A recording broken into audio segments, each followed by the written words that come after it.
Welcome back to AM Agenda. This morning, Helen Coonan and Brendan O'Connor are joining me to go through the political news of the day. Today, the Australian reports that a group of economists have come up with an idea they think will be beneficial for Australians suffering financial pressures and to reduce the power of the big four banks. They've written to the Prime Minister urging that the government sets up a basic people's bank, that Australians can deposit money with, say, Australia Post and then have that money managed by the Future Fund. Could that work, Brendan O'Connor?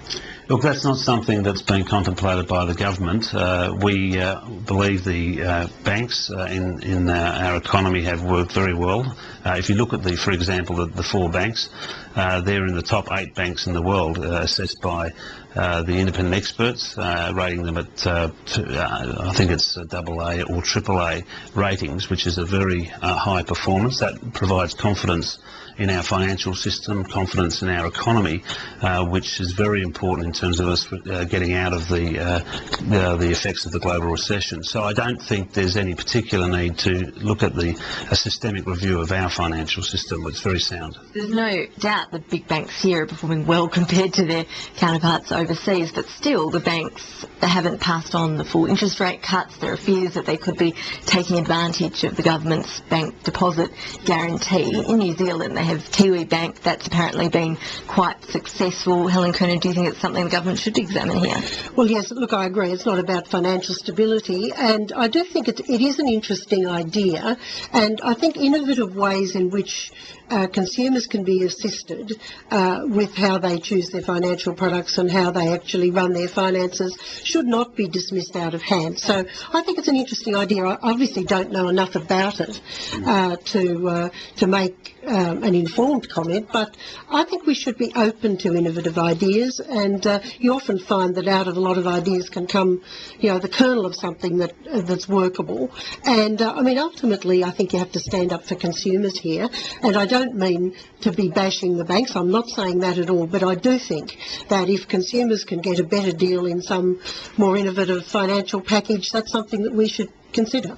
Let's just switch directions for a minute and look at your new portfolio, Brendan O'Connor. Earlier on Mr Rudd's trip overseas, he met with his Malaysian counterpart. We saw that they agreed to more cooperation on tackling people smuggling.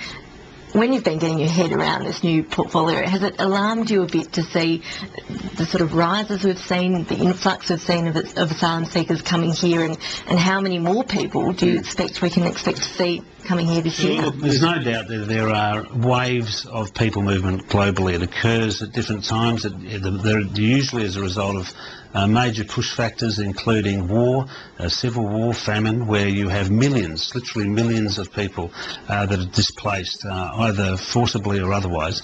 And that leads to people seeking to find haven in particular in first world countries.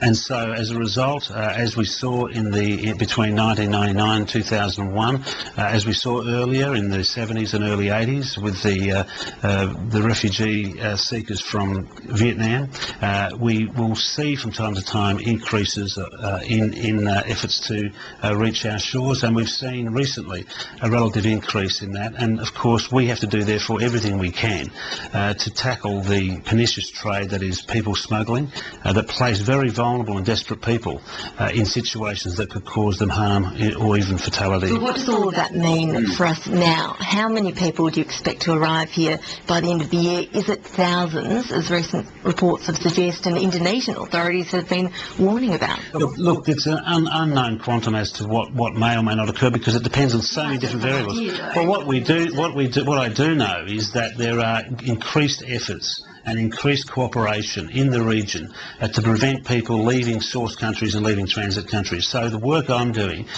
is working very closely with my counterparts in Indonesia, in Malaysia and other countries within the region, ensuring that, for example, our law enforcement agencies, in particular the Australian Federal Police, work very closely with their counterparts. Because if we work more cooperatively, we work more closely with them, we can actually prevent people getting on boats, endangering their lives, lives and placing them in a situation where we have to intercept, and as we've done very recently, bring them to Christmas Island for processing. You can't give us an idea of the numbers we should Well, as I say, what we do know, there is a lot of movement throughout the world.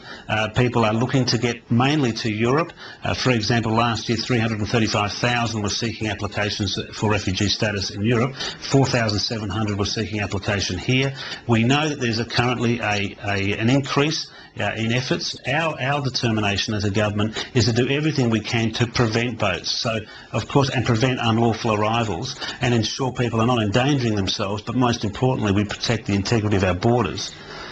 So the Minister won't tell us if it's hundreds or thousands. Well, put it this way, I am absolutely certain he would know the number. He would have been advised, and he would be getting pretty regular updates about what kind of numbers we can expect, what the risk factors are, and where they're likely to come from. So I'm quite certain he would know a number, and doesn't want to say for obvious reasons, because, look, push factors and people movement has happened since mass migration started, and people can move freely around the world, or certainly move around the world in large numbers. What the difference here is that since the Pacific solution was abolished by the Rudd Labor government and temporary visa protections were abolished by the Rudd Labor government, we've seen an increase in numbers. Now, that can't be just a coincidence. I mean, over 1,000 just this year.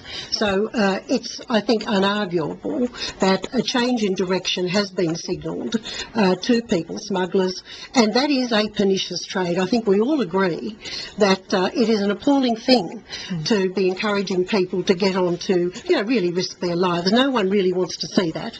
I don't think Labor wants to see it either, but I think they've taken decisions that are putting people's lives ultimately in some peril if they succumb to people smugglers and try and make this perilous journey. Minister, very quickly, we are running out of time. It's been 3 months since we saw that boat explosion on the boat carrying asylum seekers. When are we going to find out the results of that? Is it weeks? It's entirely up to the coroner in the Northern Territory and the Northern Territorian Police. We have to make sure that's done under their jurisdiction and done properly.